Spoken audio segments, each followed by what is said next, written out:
Well, the first thing you need to know is what are you going to really do with it once it's yours, and what are your goals and expectations. A good rental will cover all of its operating expenses, but not the mortgage. A great rental will cover operating expenses and some of the mortgages.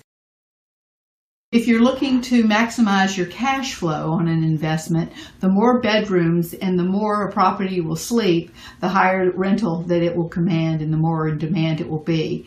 If you're purchasing a single family home, a pool is a must. The fact is that you can pay for the cost of installing a pool within about 2 years, just in the difference in the rental income.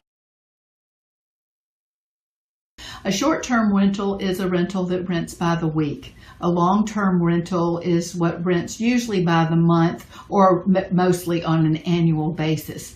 The difference in a short-term rental and a long-term rental are expenses. From a short-term rental, you have expenses that you don't have in a long-term rental.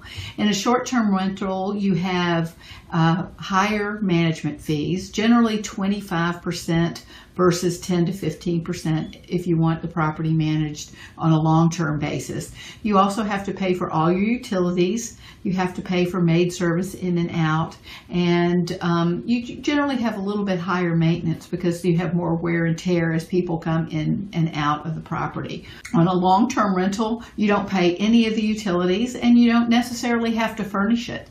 So those properties generally, even though they rent less, they generate a better cash flow. With a short-term rental, you can use the property when it's not being rented, and you can block out weeks that you can come to your property. If you have a long-term rental, the only time you really get to use it is between tenancies. What you can do is you can come and check on your property, so you could rent a different property here, and the difference in cash flow between the two will probably pay for your vacation. And check with your tax advisor. If you're coming down to check on your property, your time you come to work on your property here could be tax deductible.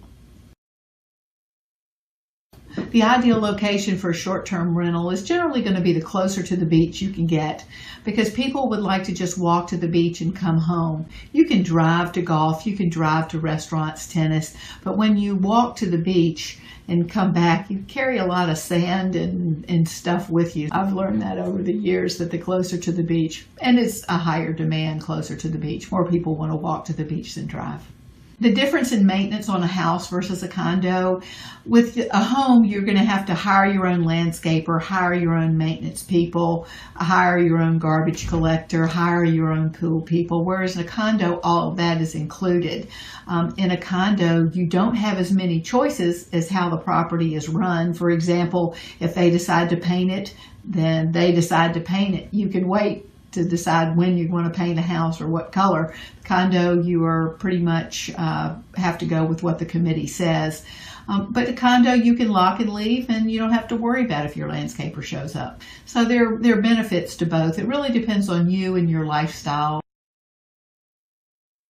Financing can be very different from primary residence to second home to investment property.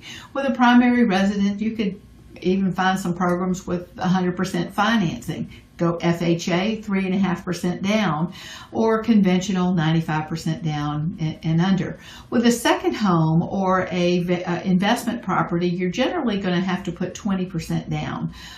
Some second homes is 90% loan to value, but for the most part, 80% loan to value is the norm. The difference between a investment property and a second home is considered your second home, like your primary second home. Whereas if you're going to use your property to invest, then and use it for generating income, your interest rates are going to be higher and your money down is going to be greater. Now, if you're coming on vacation and you'd like to stay in the old town of Bluffton, there's some really great alternatives. If you're a golfer, you love tennis, you love social activities, and you just don't really care that much about the beach except for maybe to go a couple times with a 40-minute drive, then Hampton Hall could be a terrific alternative. In fact, they have some golf cottages out there that create great cash flow for people who come out there, residents of Hampton Hall who may own a lot, or people in Hampton Hall that have guests, or people that just come to Hampton Hall. The cash flow can really be quite lucrative.